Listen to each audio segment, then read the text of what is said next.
Ahora no.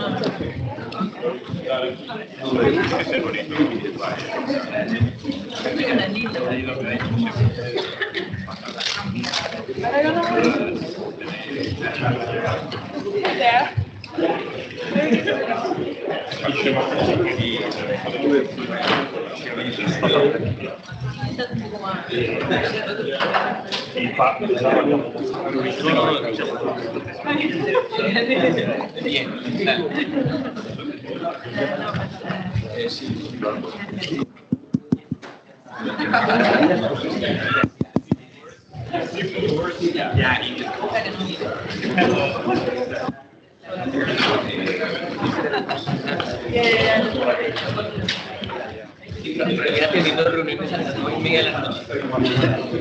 Es que aquí se me ocurre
No, es que hay que llegar antes.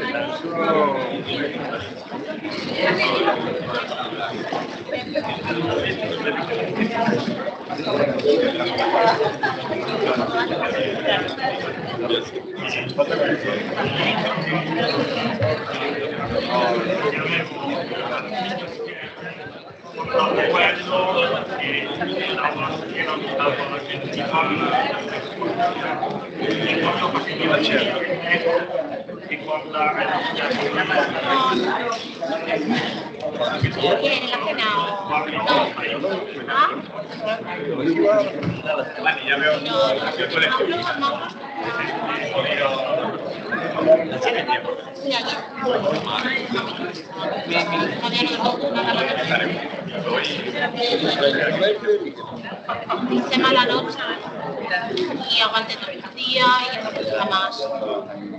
Además en un departamento en Zaragoza, que no pude estar tranquila.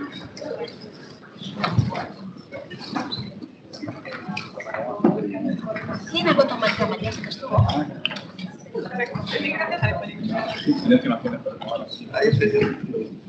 Pasa.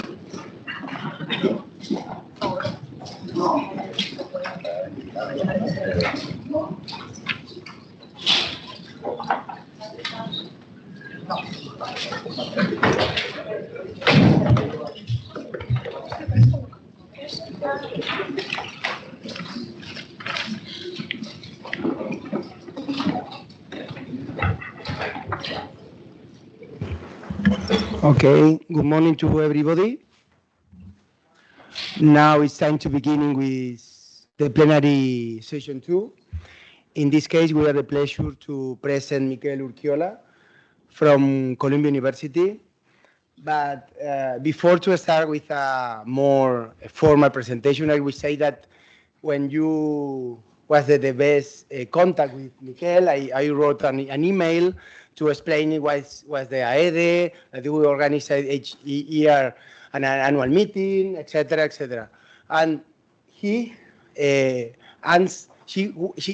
at some minutes he received an answer from him, said, why not to participate in the annual meeting next year in Milano? I mean, I'm beginning in shock because it's not normal that a professor in Columbia University, I don't know that could be past this event. And then in this case, thank you very much for this. In all of this time, they are always answer of my emails very fast, and he collaborate in all of the administrative steps for come from USA to here today and yesterday and today. Thank you very much, Miguel. And now, yes, beginning with his formal presentation. For me, it was very difficult to elaborate a short presentation of Miguel Urquiola. Really, it's very difficult because he's a very impressive background in terms of publication, in terms of professional appointments, and other topics, another Howard honors, revises, revision, etc. But here you have a very brief overview about his background. In the case of the publication, he has six papers published in American Economic Review in speaking about school choice, speaking about reputation and school competitive, and about the class size, and in the last one in 2023 about the role of the information and the preference. But he has other publications in Review of Economic and Statistics, speaking about the teacher perceptions, and the Journal of Human Resources, speaking about, in this case, the interaction between the family and school environments. In the Handbook of the Economic of Education, this is a book edited by Hanushek, Meichin, and Husman. In this case, she spoke about the competition amongst schools. In the American Economic Journal, Applied Economics, about the college reputation and labor market outcomes. In the Journal of Economic Literature, speaking about school vouchers. In Economic of Education Review, speaking about the cooperative education in USA, and a lot of other publications, most of them dedicated of our economic of education topics in high education, learning and earning, and parental choice and school market, and more other very interesting topics for us. And about the professional appointment, nowadays he's Dean of Social Sciences in the Columbia University and the Senior Vice Provost for Academic Initiative 2 nowadays.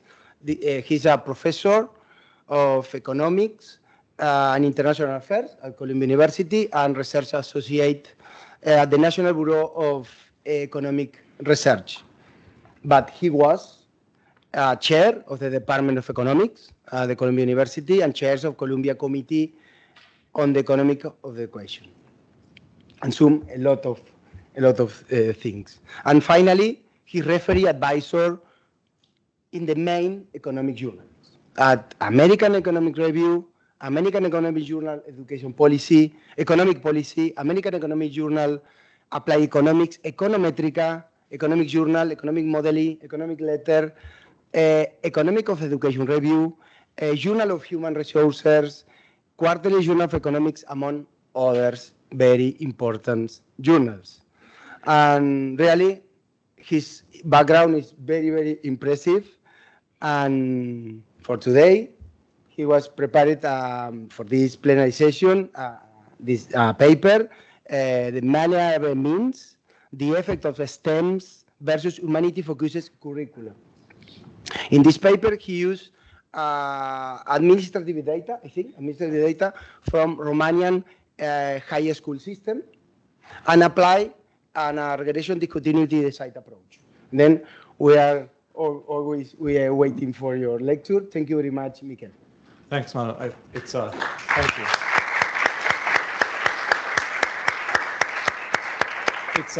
It's a distinct pleasure to be here. Are you able to hear me? I don't know if this is working.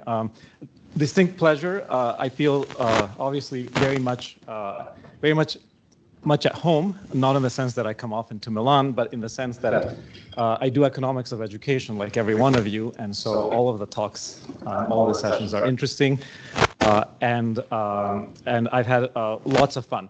So, and I think that many of the papers that I've seen are related to what I'll do today, so let me just get started and note my co-authors, Robert Ainsworth, Rajiv Deheja, Kiki Popelkish, and also Andrei Buchanan. So this. I think the mic is off. The mic is off, sorry. Let me see how to turn it on. Turn it on. And the title is Malleable Minds, as Mara mentioned. And it looks at STEM versus humanities curricula. So I can start. And this is something that we started discussing even yesterday when the dean opened the session and said this is the Politecnico, but which is a STEM-focused place, but we also worry about humanities and so on and so forth. And this is one of the older things that we worry about. So the question that we'll look at is what are the benefits and costs? This is a broad question that we start with. What are the benefits and costs of focusing on STEM or humanities subjects? And we'll look at this in high school, okay? And this is something that people have looked at quite a bit. There's a large literature on, the consequences of studying STEM versus humanities. And there are two main findings, I would say. One is that what you study in high school has effects in the long term in terms of college and sort of career.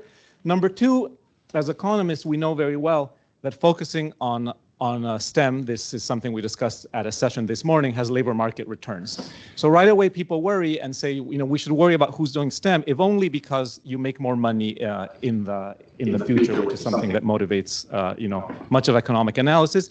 And therefore finding two leads to a question of like, why is it that some groups do it less, notably women, but also lots of groups. There are nonetheless open questions left, and in this paper we're going to look at several of them, I think 4 of them. One question is, through what mechanism does curricular focus affect educational outcomes? Is it through inertia or sunk costs? Or so like if I do STEM, it could be that I start doing it and I just start to think, I put too much into this, I have to do this. I don't like it, but I'm just going to keep going. That would be inertia or sunk costs. Or it could be I do STEM and I start to like it and I say, this is kind of cool, I'm good at this. And one question, open question is, what is the mechanism? 2, is there substantial heterogeneity? Some students may be naturally matched to STEM and some may not. And this will always be STEM versus humanities. It could also be some people are well matched to humanities, some are not. 3, that we know less, that the literature has less about, is what are the effects on well-being and school satisfaction? It may be that I do STEM, and so I'll be happy in the long term because I'll make money, but I really dislike school and I dislike many aspects of my life. I have many friends in the US who are lawyers, and law is a particular career in the US, and they'll tell you, I make a lot of money, I really hate what I do. This is a common thing. So, then you would say, okay, you got a good outcome in a monetary sense, but you don't seem to be that happy. And then what are the effects on non-labor market outcomes, since I've been mentioning mainly earnings, such as social and civic outcomes. And one argument that one frequently hears in favor of humanities centers on this. So for example, Nussbaum always argues that humanities will develop more than STEM: self-awareness, social perceptiveness, moral reasoning, that there's something that's better in some aspect of the person. So these are 4 open questions that this paper will look at. And we do it basically by looking, as Mauro mentioned already, at the Romanian high school system, where in fact, as was mentioned earlier, there were interesting papers, for example, by Eva Holb and Alice Dam yesterday, that at the high school level here already people are choosing, am I doing a track that does humanities or STEM, kind of like one chooses a college major. We look at the impact, and let me make it clear what our main contrast will be: STEM, which we all know what it means, and humanities social studies. So I'll say a lot STEM and HSS. HSS will be humanities social studies. These are not categories necessarily that we made. These are categories that the Romanian system uses. So we're basically going to focus on these 2. There's some aggregation going into these, but these are salient categories there. To preview, we will use a student allocation system that creates regression discontinuity in assignment to STEM or HSS. I'll go through this in detail, but the claim will be that we see the causal effects for arguably identical people of having a STEM focus versus having a humanities focus. And we'll use administrative data, as Mauro mentioned, but also survey data to estimate the impacts on a whole bunch of things. I won't list all of them right now, but basically one of the contributions that we make, I will argue partially because we collected surveys, is that we're going to be looking at outcomes on a whole bunch of things, including what you graduate in high school, what you do in college, but also your politics. Are you more right-wing? Are you more left-wing? Are you happy? And stuff like this. Okay, so I'll come back to those outcomes. Let me preview the findings. The title of the paper, which you can't see here, is Malleable Minds. And one theme in the findings is that actually we find at the high school level a large degree of malleability, that if I expose you to STEM, you end up liking STEM, you kind of want to do STEM, you plan to do STEM, and you do STEM. If I expose you to humanities, the opposite happens. So quite a bit of malleability, large effects on educational pathways and career paths. Second, we find that in the Romanian context, but this is probably not so unusual, STEM is riskier and harder. So for low-achieving students, going into STEM increases the chance of failing an important exit exam, lowers the probability of going to college, and increases the amount of time spent on homework and for boys on self-reported grade. So that this is basically, STEM is often harder. Mechanisms, we find large effects on what students think they are good at and less evidence for sunk costs. So it looks like I expose you to STEM or to humanities and you start liking that and thinking that you're good at it. And we find large effects for that. Much less evidence that you don't like it and that you say, I'm sticking to this because it's too late to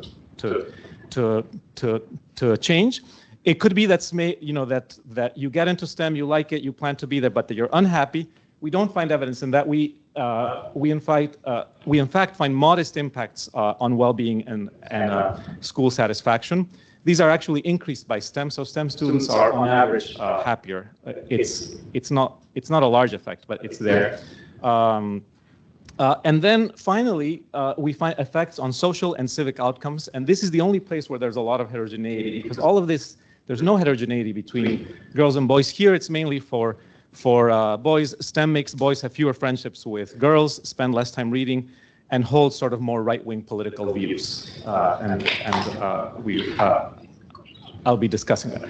So let me start with the setting and the data. I have a couple of slides on this, and the setting seems to be, it's peculiar. It seems to be not so peculiar, for example, not so different from the one in Hungary, as I understood. So this may be not so unusual, but anyhow, when you apply to high school in basically Romania, you choose tracks. So I'll mention this word tracks quite a bit. Tracks are units within high schools with different curricular focuses. The three main are STEM, HSS, which is humanities, social sciences, and technical. I'll mainly set technical aside here because technical usually doesn't put people on the path for college. So I'll be looking at mainly humanities, HSS, humanities, social sciences, and STEM. The hours of instruction vary significantly across curricula. So one thing to keep in mind with this paper is when I say STEM and HSS, this is not a light treatment where I tell you, here's a STEM class, take it. This is like, you're going to do, if you do STEM, you're going to be doing a lot more math and science than people who do humanities, and vice versa, who will be learning a lot more about literature than you will if you do STEM. Second aspect that's important in Romania is that there's choice. So basically students take a national standardized high school entrance exam. So all the 8th graders go and take a national exam. And then they submit a rank ordered list of preferences over high school tracks. So they say, I would like to go to high school Vittorio Emanuele. Let's say that's a building. And I'd like to do math. That's a track. My second choice, STEM. My second choice might be I want Vittorio Emanuele High School, but my second choice will be humanities. My third choice is Milan High School, and I want STEM or HSS. This list can be very long. This matters for sort of mechanism design issues. Thus, how is the allocation done? Basically, they take the mean of this transition exam or this admission exam and the GPA in school, and you get a score. And then the mechanism is hyper simple. It's just a serial dictatorship. So Luis is the best student in the country. He gets his first choice. They give him whatever track he wanted because all are empty at that point. Then we go to the second. Martin is the second highest student. He gets whatever he wants. They eventually reach a student whose first choice is full. They give him the second choice if there's space, and so on and so forth. So when your turn comes, you will get what's best available. The dominant strategy here is to truthfully reveal your preferences. That's important. The other important thing is that this will create cutoffs, which we'll use. There's a minimum score, not for every single track in the country, because there are some that don't fill. Let's say those that have little demand, although there aren't many of those.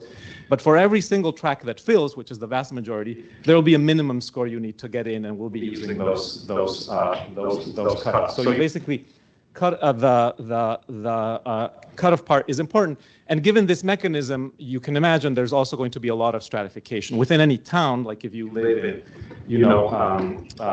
in any given town, there will be one track that is usually very stable and is known to be the most selective. It has its minimum score, and there's a second, and there's a lot of stratification by scores here. Quick note on data: we use administrative data. Definitely, I won't say so much on this. It has the standard things, but not a lot, some demographic information, but it has all the numbers that you really need, like the transition score, the choices of the students, and the final assignment of students to tracks. The reason we don't use all of the counties in Romania is that these choices are not easy to get for all counties, but other than that, everything is kind of public and is available. It's not super rich data, but it's data on everyone, and we see them going through high school. We also see if they graduate from high school, and this baccalaureate test will be important, which is akin to the French baccalaureate exam. This is a high stakes test. This basically, if you want to go to college, you have to pass it. It's even a labor market signal, passing it is.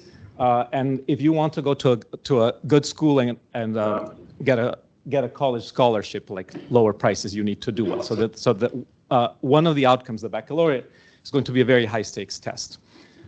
So as usual, this is the admin data. One of my co-authors, who Mauro knows, Kiki, likes doing surveys, and so for many years we've been doing surveys additionally. And we did an in-class survey, for one cohort, 1 month before the 2019 graduation, and we asked them, so this is at a subset, this is roughly 10,000 students in 300 high schools. We asked them about their college plans, their beliefs about their own abilities. I'm good at STEM, I'm good at humanities, I like STEM, I don't. Your school experience, friends, time use, so on. And then we have two follow-up surveys. Roughly 1 and 1.5 years after high school. And here we followed up with several students to ask about their performance on the baccalaureate exam, their college enrollment, their preferences over high school and college subjects. We administered this ONET type survey that people do in the US to see if you're suited to math or to STEM or to HSS careers, and asked them about their time use, asked them about their sort of preferences on politics and stuff like that. So this will be, I'll be using this quite a bit. These are non-admin data outcomes. Okay, so let me tell you the empirical strategy that we use so that you see what we're trying to do. We're going to basically compare students on either side of cutoffs that separate STEM and HSS.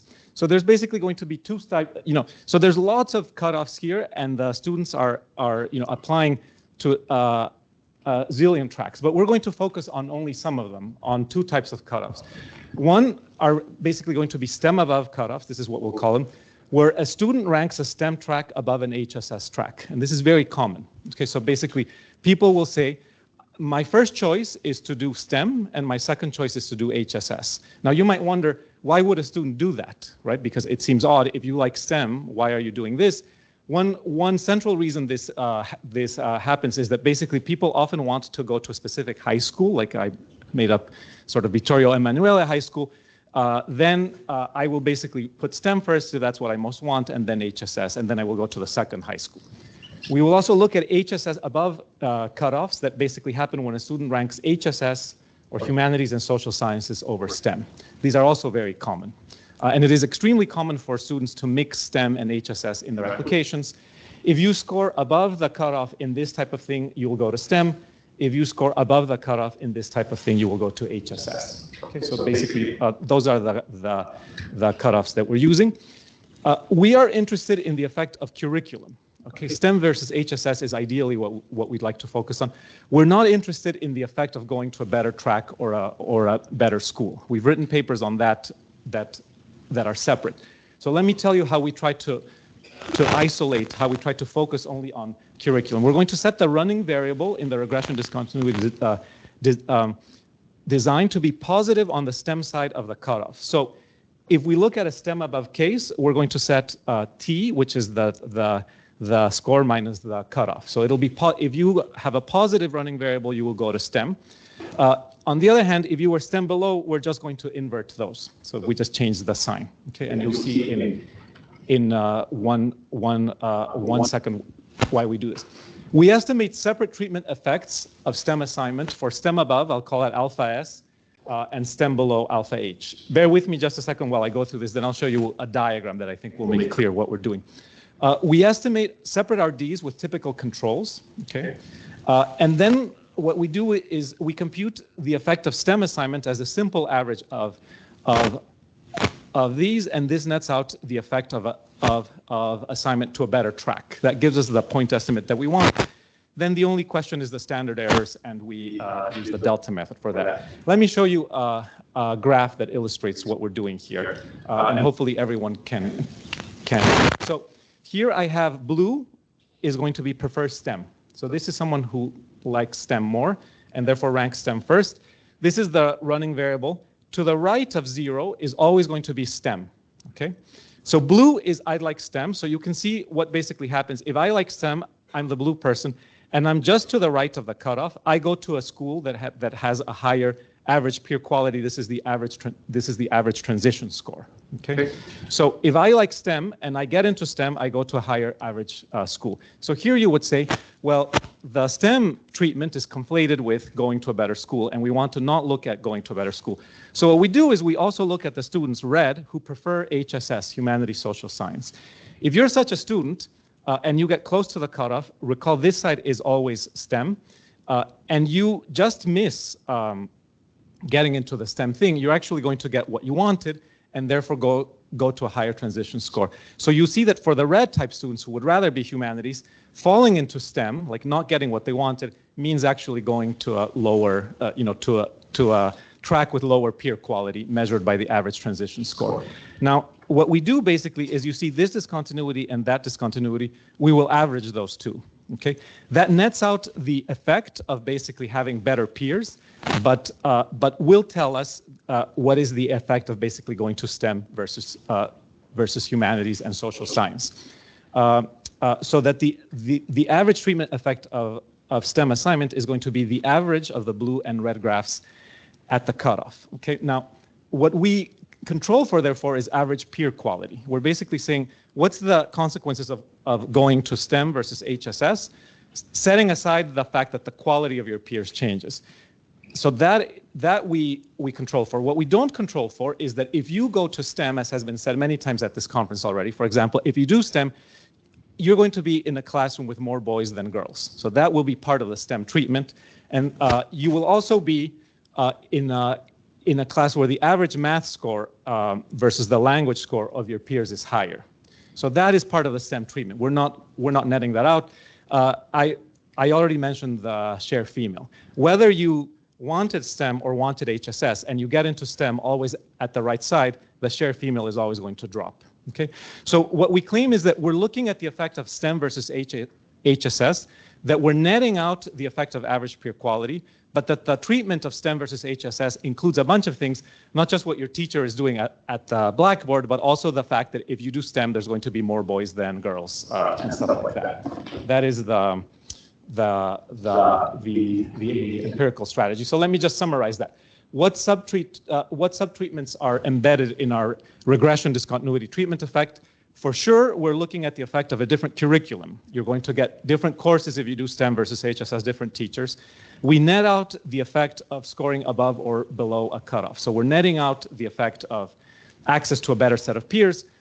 We don't net out the fact that there will be different types of peers that you're exposed to, so that gender composition, relative ability in math versus language, those things will be different.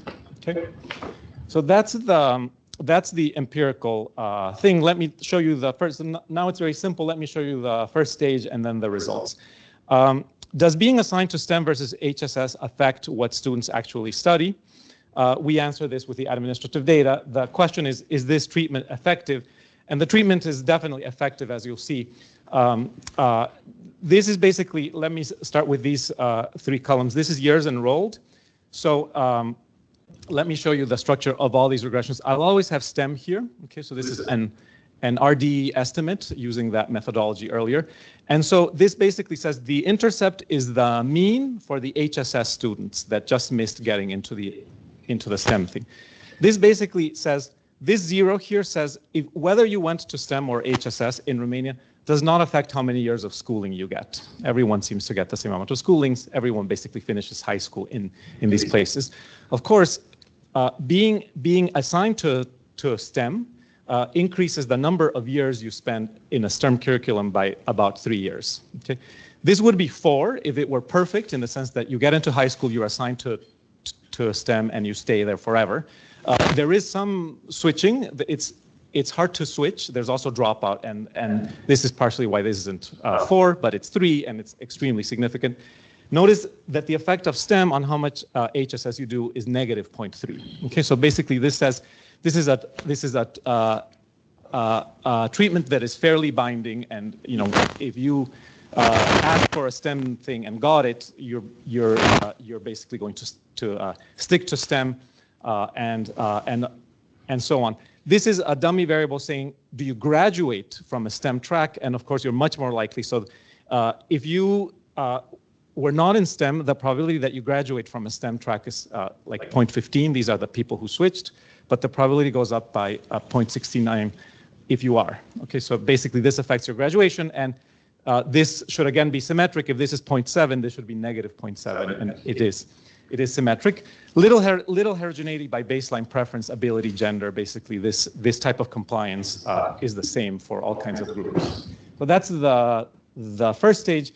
Being assigned to STEM versus HSS is a treatment. It's a strong treatment. I didn't go through the details of the treatment, but you get a lot more STEM if you do STEM, and it's a treatment that tends to stick and that affects people's, how they spend their time in school, let's say.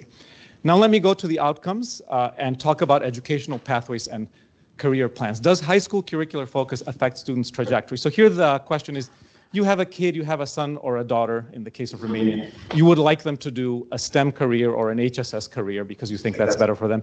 Will the high school affect that outcome? And the answer will be yes here.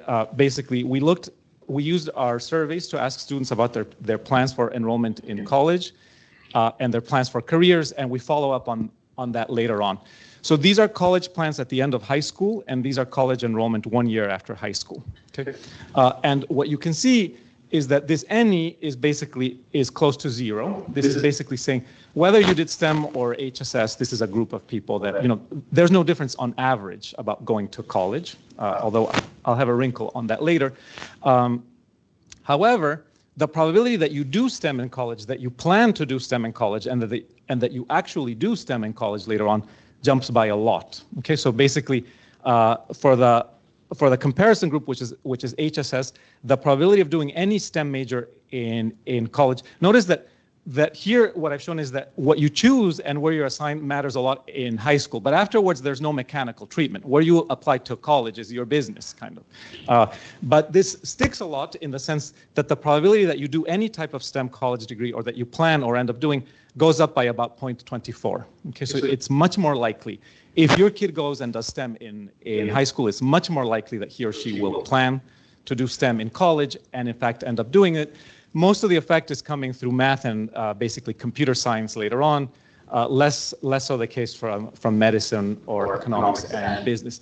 The effect is symmetric. If your kid does STEM, he or she is much less likely to do a humanities and social science college degree. So if your kid did STEM in high school, they're much less likely to say do literature or basically philosophy in high school. The effects on career plans persist 1 year later. So this is one result of sort of malleable minds. I take two identical people, I assign one to STEM and one to HSS, and the probability that they'll stick to it later on in their life changes a lot. Okay, so this is one type of malleable minds. Now let me introduce one wrinkle into that and speak about risk and difficulty. Does curricular focus affect whether students achieve their goals and or how hard they work? Okay, here we use the administrative data also to look at effects on the baccalaureate exam, and we use the survey data. And here we find something that is interesting and that may not be shocking, that is true in most parts of the world, is that STEM is harder in the following sense, that STEM is graded differently than science for some reason that, you know, who knows what it is. It's a deep question to me. Why is it that, you know, I'll mention the case of Columbia because I know Columbia well. There are two majors, chemistry and economics, where it's common to see bad grades. This is just what economists and chemists do. And there are other majors that shall go nameless, where it's common to just see A's. Okay, and so now, you know, that, and you kind of know if you're going into chemistry or economics, you know you're probably not crazy. You know because your friends have told you there's a lot of bad grades. And this happens with the baccalaureate exam in Romania too, that the baccalaureate exam, the end of high school exam, is graded more harshly in STEM than it is in humanities social science. So if you are assigned to STEM, this is always my independent variable is always basically STEM. You're slightly less likely to take the baccalaureate exam. This is not a forced exam in basically Romania, but you're less likely, not a huge effect on average, like you know, 4% less likely to pass the exam, and your score drops by like a third of a standard deviation. Okay, now it turns out that there's quite a bit of heterogeneity in this by the cutoff score. So let me show you what this graph says. These are the cutoff scores. This is how hard it is to get into the track that you got into. So over here are the very best tracks in towns and in cities in basically Romania. And here is the treatment effect. By how much does going to STEM affect the probability that you pass the baccalaureate exam? Okay. And what you see is that for kids who are very, you know, who are high achievers and therefore are getting into the best tracks, there's no effect. If you have a kid who is very high achieving and your kid says, Mom or Dad, should I do STEM or HSS? And I'm worried about passing the baccalaureate exam. This basically says you should tell the kid, don't worry, do whatever you want. You'll pass the baccalaureate exam. These say basically, it's a bad idea if you're a low achieving kid. I mean, you're basically taking on a lot of risk if you're a low achieving kid by doing STEM, because STEM may have high returns in the future, but there's a trade-off because you could fail the exam, and if you fail the exam, it's a pretty bad outcome in Romania. And so there is a bit of a risk-reward trade-off here around STEM. The minds may be malleable, that result holds, but there is a risk-reward trade-off that is that basically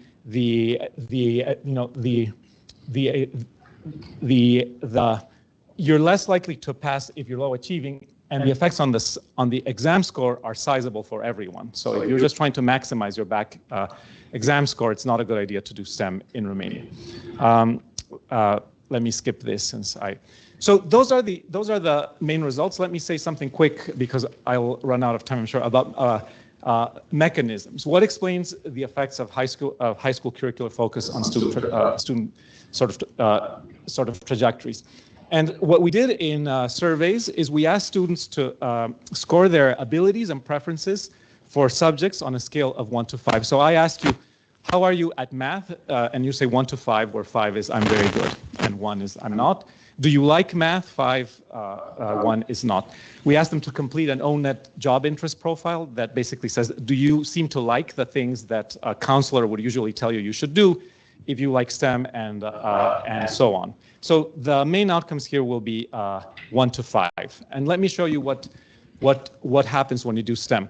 Once again, the independent variable is STEM. This is basically comparing otherwise identical people. One did STEM, the other one did HSS. This is the confidence at the end of high school in STEM subjects. in humanities subjects and in social studies subjects. And what you see is that people who are arguably randomly assigned to STEM basically feel much more confident. This is about, 0.66 of a standard deviation. The intercept is 2.6 in this 1 to 5 score. And so this says the score goes up by almost 1. So people who did STEM are much more confident about their STEM subjects at the end of high school, and they're less confident about the humanities subjects. Okay. So once again, here you see this result of malleable minds. If you have a kid and randomly the kid gets assigned to STEM, a few years later they're going to feel more confident and they're going to like STEM more. Okay. So this is basically confidence at the end of high school. Confidence 1 year after high school, this number has gone down a bit, but not a lot, and it's still highly significant. Okay, so this basically says if you want to get kids to like STEM subjects or humanities subjects, and you want them to feel confident about those subjects, put them in that curriculum. That's a story of malleable minds. Very important, little heterogeneity. This is true for boys and for girls. It's very similar. Okay, you want your son to like STEM, put him in STEM. You want your daughter to like STEM, put him in STEM. I'll basically come back to this. This is not a small treatment. This is like I'm putting you into STEM means you'll do a lot of STEM, and you'll be surrounded by people doing STEM and so on and so forth. Preferences for high school subjects, it's similar. People who did STEM like STEM subjects more. People and they like humanities subjects less. Everything is symmetric. If you do humanities, you like humanities more, and you like STEM less, and social studies also there. So that is for mechanisms. I have like 5 more minutes or 2 more minutes. Let me say a couple more things. Well-being and satisfaction. I've told you if you want your kid to like STEM or humanities, put them into that thing. One question you might say, am I affecting my kids' well-being and satisfaction, right? Even if their minds are malleable. And so in surveys, we also ask students to complete a well-being questionnaire and score attributes of high school and college, like were you happy? Do you like your friends on a scale of 1 to 5? And so let me show you those results also. If you do STEM, your well-being is actually higher, your self-reported well-being. So we do not find in the case of Romania that, for example, people who do STEM are miserable. The effect is not huge, but it's basically they feel better about many things. They like the high school experience more, slightly significant. They feel almost indifferent about the curriculum. They like their peers more, and not much on the teachers. Once again, little heterogeneity. This is true about boys and girls. It's not that boys and girls or brighter kids or less bright kids are basically having a very different experience. Let me close saying something about social and civic outcomes. What are the effects on STEM versus HSS or humanities, social sciences on this? As I said, there's a claim often, and this claim is repeated by my humanities colleagues at Columbia, who say, yes, there's all these kids who want to do economics or STEM, and they don't quite say it in this language, but they say you're training bad people. these people will not be as good.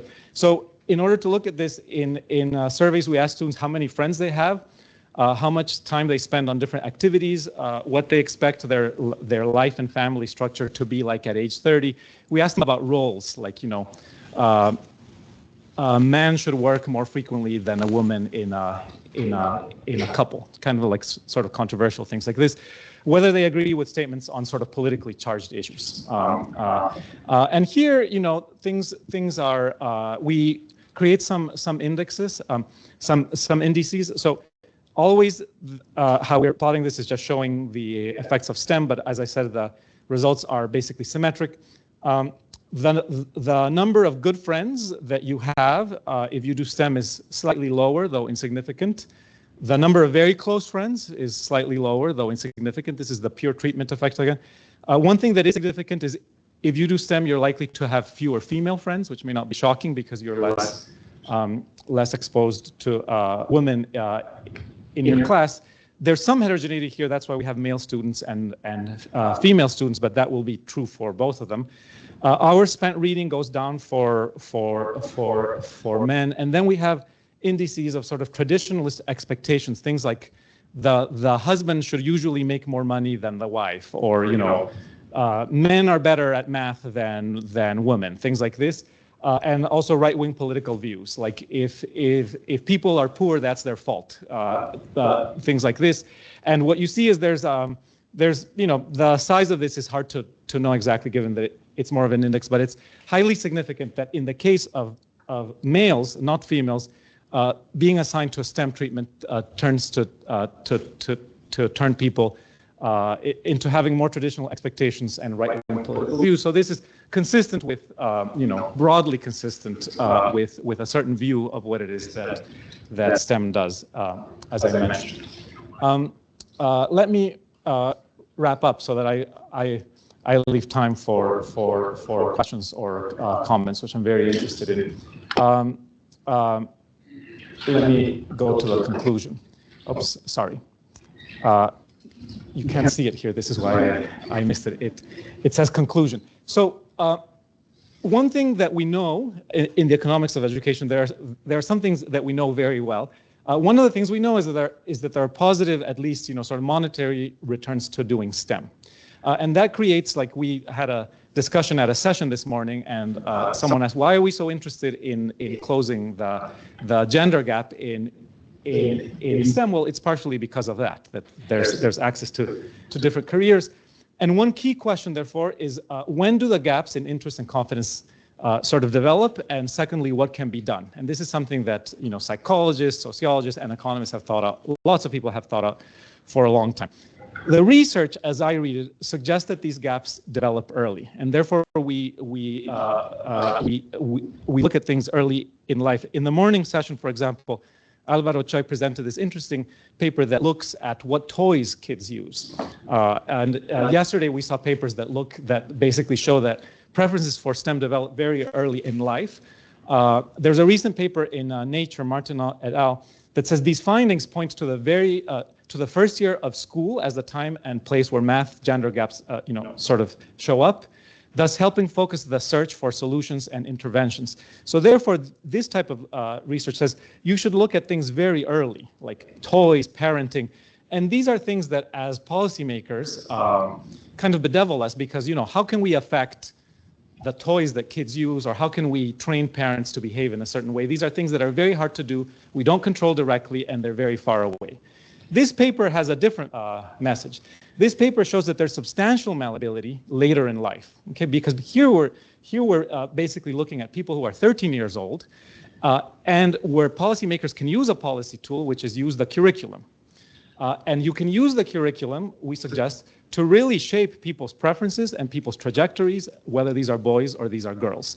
And so we view this as a paper that says there's a lot of malleability later on if you have control of some things. How can these things be reconciled, that there's malleability later on and that people focus so much thinking that maybe there isn't malleability left? I think part of the explanation, I can't prove this, is that it is hard to change people's preferences perhaps if you do small things like, say, look at this video about science. Do you all of a sudden like science a lot? You might say, well, not sure. As I already mentioned, this is a fairly large treatment that at these discontinuities, how many hours per week you're exposed to STEM versus HSS is going to change a lot. And so that part of the explanation may be that here we're looking at something that has a large effect, but it also suggests that policymakers and education, sort of economists and education policymakers, should think a lot about curriculum and the things that are affected. There was an interesting paper by Alice Dannon yesterday, for example, that shows that in the case of France, which had tracks like these, all of a sudden people were told, you don't have to do the whole treatment, you don't have to do the whole track, you can kind of pick and choose. And what everyone did, boys and girls, is everyone started doing less math. Now, it's true that the gap grew because women fell more, but what's interesting is everyone did it. And so this just shows, I think, that curriculum can be a very powerful tool that it can affect malleable minds, but that it's something that perhaps we need to understand further and also pay attention to. Why don't I stop there? Thanks a lot. Miguel.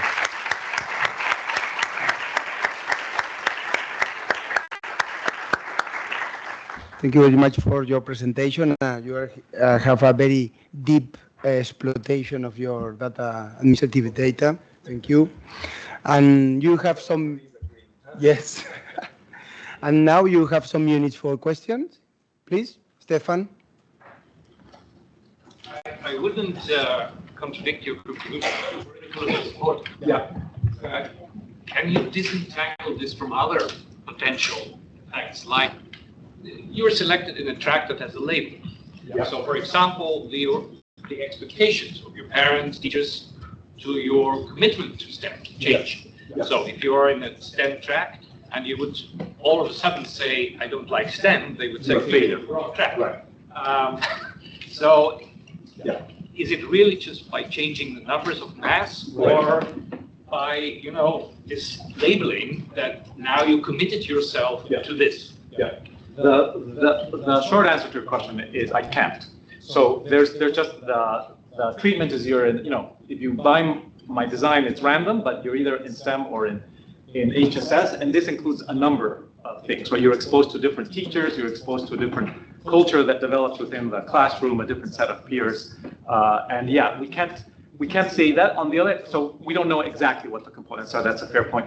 On the other hand, as a policymaker, if you wanted to expand this track or not, right? This is something that the Romanian authorities can easily do. These are all public schools. They control the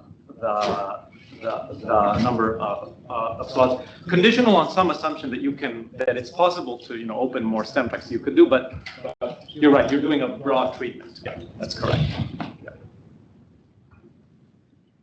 Yes, thank you. I thought about, since I understood your cohorts were right before the pandemic, and then they entered the high school during the pandemic as well. I don't know what happened in Romania in terms of school closures, but do you think that will have any differential effects between these tracks? Yeah. Or as some argue that mathematics being a more like classroom-intense subject as well. I thought about these effects that you show on the tests for the high school stage.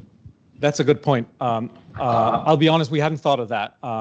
So the survey sample is subject to that. We have other cohorts, and we're going to check. I can check whether there's any type of heterogeneity on this. But you're right that that we're looking at a cohort that at some point in high school was hit by the pandemic, and I don't know. You'd assume, right? You'd expect probably that the school closures and stuff were uniform across curricula, but you're right that the effects could be heterogeneous across curricula because of a reason unrelated to preference, or it's easier to learn, something by Zoom versus something else. So this is a good point. Yeah. Yes. Based on a paper. Yeah. How beneficial is preserving the compulsory tracking in schools? Yeah. Having an open system with students being able to choose different subjects, not being fixed assigned to the tracks very early. Yeah, I mean this is a deep question, and it's very hard to answer. Let me illustrate sort of with reference to U.S. history how this has gone in extreme. So if you look at Harvard College and Columbia College and Princeton, maybe more than 100 years ago, 150 years ago, the whole curriculum was fixed. So kids were in college for 4 years, and everything that they did was completely fixed. It was, things like Latin and Greek, but basically no choice at all, zero choice. Then Harvard went in the early 1900s to a model where anyone could get a Harvard degree taking whatever classes they wanted. And then Harvard went back to kind of what we have now, which is there's some choice, but then you have to choose a major and focus somewhat. Presumably, I mean, we're all economists, right? If you give people choice, right, they should feel happier at some level if you just say choose whatever you want. in the results Alice presented yesterday, though, one thing that happens in her paper, if I understand correctly, is that everyone starts choosing less math. And consistent with this, the anecdotal evidence at Harvard in the 1910s was that everyone chose easy courses, that basically all the easy courses were full, and that the students, were the students are rational, they were not. And you could make an argument, but this is a little bit of a tricky argument, that type of choice is not good in the long run, right? That in the long run you want people to have to do things like learn math because that's going to have some long-term return. So I'm guessing that you could find different answers on like well-being and different answers on long-term outcomes. Yeah. Question was somehow inspired by this paper you mentioned. Yeah. This one on France. Yeah. Yeah. Yesterday. Yes. Because it's true, everybody chose less. Everyone did less. Same time, girls started to choose more biology. Because Yes.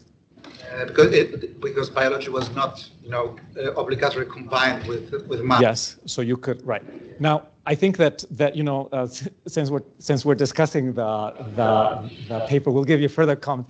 Like if you had further long-term outcomes, right? You could see what if performance at French universities starts to fall in general, like some measure, right? You say now people are arriving. Let's say that even the biologists take less math.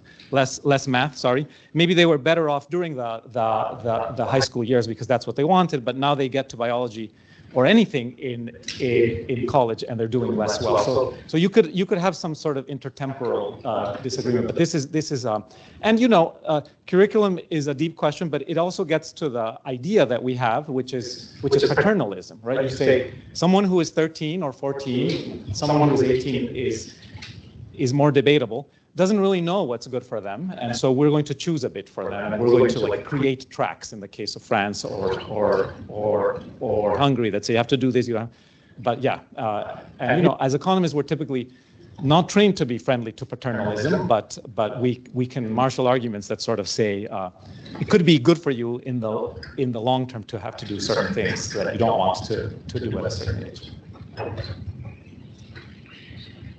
My question was on the teacher side. Yes. You by chance, because I can imagine that STEM teacher, and in my mind stuff than the humanities teacher. So all that could be part of your data or have you tried to survey for the teacher or something? Yes. So we have done, not in this project, but in other projects. Surveys of teachers. I mean, let me say how this sort of works. These are high schools that tend to be not that small, and they have several tracks.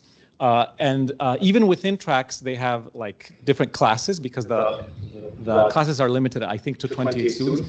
And so even within STEM, you will have STEM A, STEM B, STEM C. Everyone is taking the same STEM classes, but the A kids are the smartest kids, and the B are the less. It's basically, this is a setting of tracking central, and what we find is that it's typically the same teacher, say the teacher who teaches math, that is going around classrooms and teaching everyone math. It just teaches at different levels, right? If you're teaching an HSS class, you teach lower math than if you teach, and it's the same person frequently.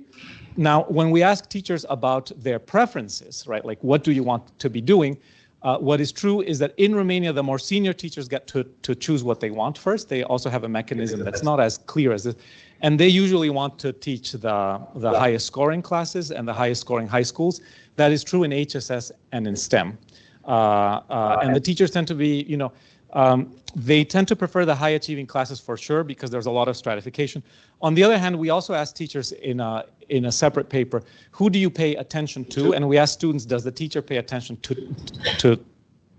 you?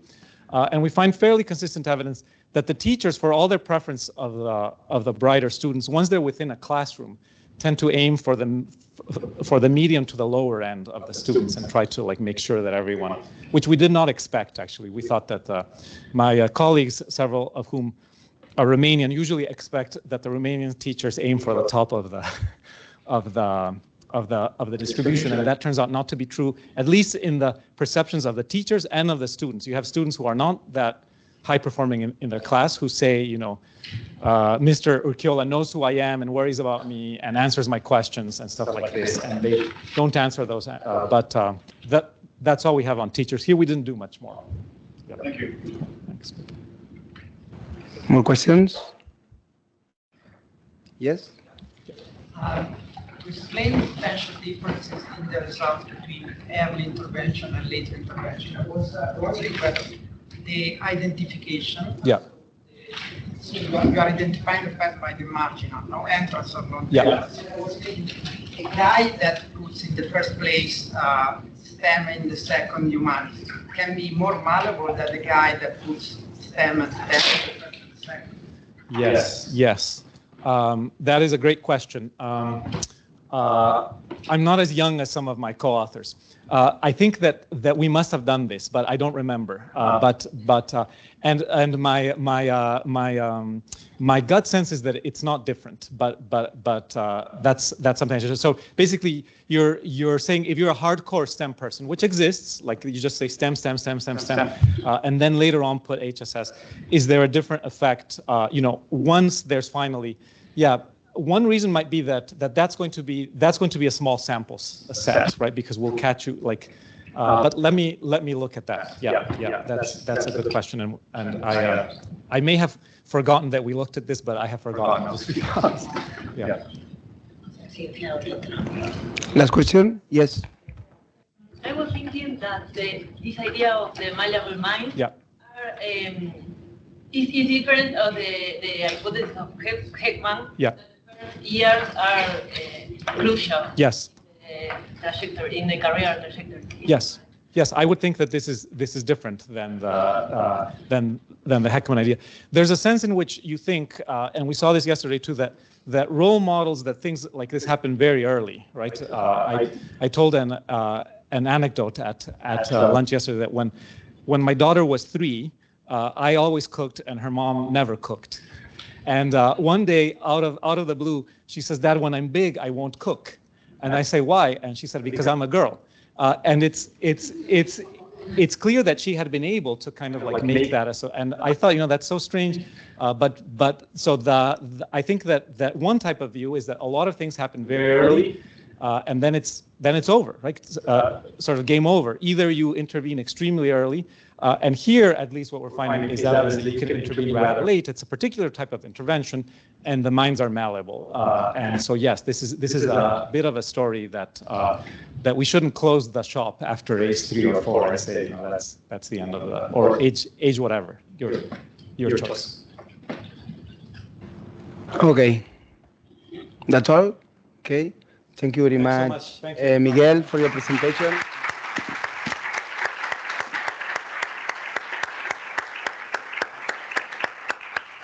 Okay, and now is the time for the lunch break.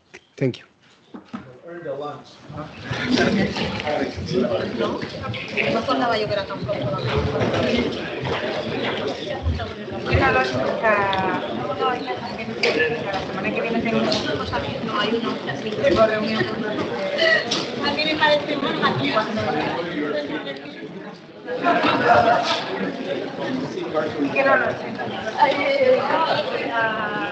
Voy a preguntar.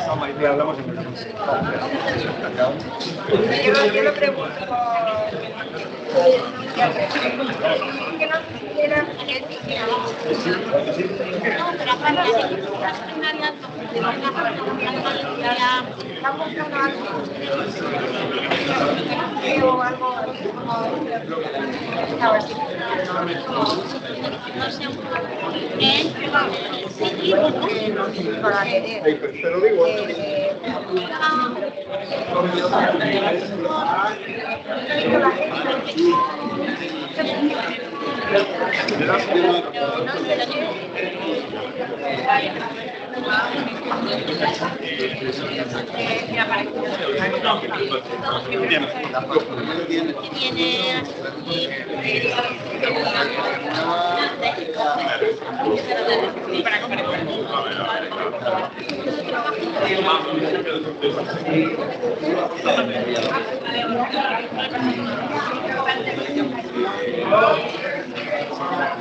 Digamos, pasar de ella y yo te la actualizo.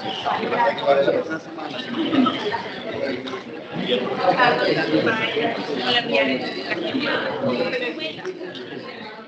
Bueno, pues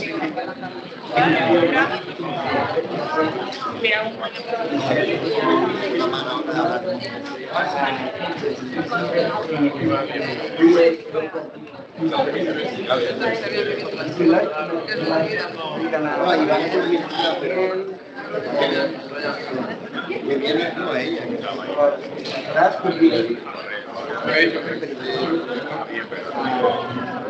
Creo que no la única.